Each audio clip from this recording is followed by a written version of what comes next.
1 2 3 4යි. හෙල්මඩුත් නැහැ. කොයි මේ 4 දෙනෙක් යන්නේ? ඈ 4යි? අඩ 5ක් ආවනේ බං. ඒ මදුකයා වැටිලා බං. හරවගනි. මාත්‍යා විනාඩියක් ඉන්න අපි ගිහින් එන්නම්. මොකක්ද යකෝ ඒ? මුදලාලි මට සිගරට් දෙකක් දෙන්නකෝ. ආසාජන් මහත්තයා. මුදලාලි ගාණ කීයද? රුපියල් 200යි මහත්තයා. මුදලාලි විනාඩියක් ඉන්න මසාලි දෙන්න.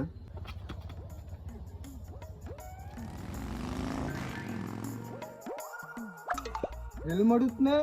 ඉස්සු වගේ කොහෙද යන්නේ? බඩේ ලියන්න ඕනේ. අනේ මහත් එහෙම කරන්න එපා. මේ 500 තියාගන්නකෝ. පගා දෙන්න පොලිසියට. කමන්නේ ඔක ලියන්නකෝ. මුදලාලි ආසල්ලි.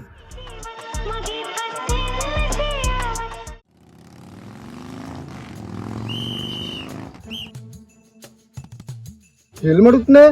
ඉරි කපාගෙන කොහෙද යන්නේ? දඩයන් නම් ගහන්න එනවා පුතාද. දඩයන් නම් ගහන්න එනවා. අපි ඉරි කැපුවේ නෑ මාත්‍යා. අපි ඉස්සර කරපු දන්නේ ඉරක් තිබ්බා. ඒකට අපි මොනා කරන්නේ? අපි යනවා යන්න. ඈ